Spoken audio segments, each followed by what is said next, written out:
तो what is real education, ये समझना बहुत जरूरी है, क्योंकि अगर हम इसको नहीं समझते तो हम ऐसे लोग अपने एजुकेशन सिस्टम से निकालेंगे जिनके अंदर फीडेड तो बहुत कुछ होगा, बट उनको यही नहीं पता होगा कि सोचते कैसे हैं। यहां पर दो बातें करी जा रही है। एक है education is not the learning of facts. Number one, learning of facts important क्यों नहीं है? Education is not the learning of facts. Why learning of facts is not that important?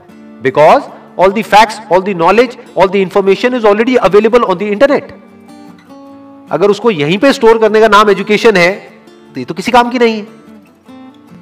वो तो ऑलरेडी स्टोर्ड है आपके मोबाइल में। जब यहां पे स्टोर्ड है तो यहां पर क्यों स्टोर कर रहे हो दोबारा से? As simple as that, number one. Number two, but the training of the mind to think, कि बच्चों को यह सिखाया जाए कि सोचते कैसे हैं और सोचना क्यों जरूरी है, क्योंकि लाइफ में जो भी प्रॉब्लम्स है, जैसी भी प्रॉब्लम्स हैं, उसका सॉल्यूशन कैसे निकलता है? सोच करके निकलता है।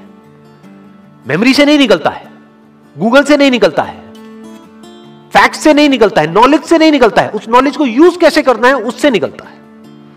अगर मेमोरी से या बुक्स से सॉल्यूशन निकलता तब तो कोई प्रॉब्लम ही नहीं थी। किसी को पैसा कमाना है, इतनी सारी बुक्स हैं, पढ़ लो, निकल गया सॉल्यूशन। उससे नहीं निकलता है। इंफॉर्मेशन से सॉल्यूशन नहीं निकलता है, उस इंफॉर्मेशन को यूज किस तरीके से करना है उससे सॉल्यूशन निकलता है। जिस सवाल का जवाब गूगल नहीं दे सकता है, उस सवाल का जवाब अगर आप दे सको, सोच करके उस प्रॉब्लम का भी सॉल्यूशन निकाल सको जो गूगल नहीं निकाल सकता है, तो कहेंगे कि आप इंटेलिजेंट हो। यह इंटेलिजेंस डेवलप करने का काम होना चाहिए एजुकेशन सिस्टम का। This is real education.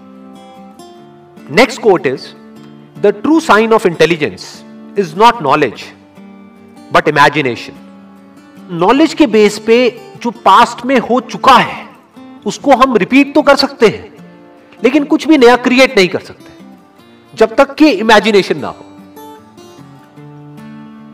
यानी पहले हम कुछ इमेजिन करें फिर नॉलेज को यूज करें तो ठीक है, बट अगर सिर्फ नॉलेज के बेस पर हम सोचें कि कुछ भी नया डिस्कवर हो सकता है, इम्पॉसिबल। नॉलेज के बेस पर हम गोल गोल एक पैटर्न में घूम सकते हैं कि जो हो चुका है उसको रिपीट कर सकते हैं। फॉर एग्जाम्पल, यहां पर एक बल्ब है, तो इस बल्ब को बनाने की एक नॉलेज है हमारे पास में, तो उस नॉलेज से क्या हो सकता है? और बल्ब्स बन सकते हैं, एक फैक्ट्री बन सकती है, उस फैक्ट्री में और बल्ब्स को प्रोड्यूस किया जा सकता है। और एक ऐसा भी टाइम था जब कोई बल्ब नहीं था, देयर वाज नो बल्ब। तो बल्ब कहां से आया? क्या नॉलेज से आया? जो भी ह्यूमैनिटी की नॉलेज थी हजारों साल की, क्या वहां से आया वो बल्ब? बल्ब कहां से आया? इमेजिनेशन से आया। किसी ना किसी ने सोचा, यानी वो बल्ब कहीं नहीं था, किसी बुक में नहीं था, इस दुनिया में नहीं था, कहीं नहीं था, किसी के माइंड में था। उसने सोचा कि अच्छा ऐसा भी कुछ हो सकता है और उसके ऊपर काम करना शुरू कर दिया। तो क्या हुआ? वो इमेजिनेशन रियलिटी बन गई। इनफैक्ट अगर हम अपने आसपास में देखें, इस दुनिया में कुछ भी, एक सुई से लेकर के एक एरोप्लेन तक, सब कुछ आज रियलिटी है। आज वो नॉलेज के फ्रेमवर्क में है। आज हमारे पास में नॉलेज है कि सुई कैसे बनानी है, एरोप्लेन कैसे बनाना है। We have knowledge of producing it, we have knowledge of running it, we have knowledge of creating it.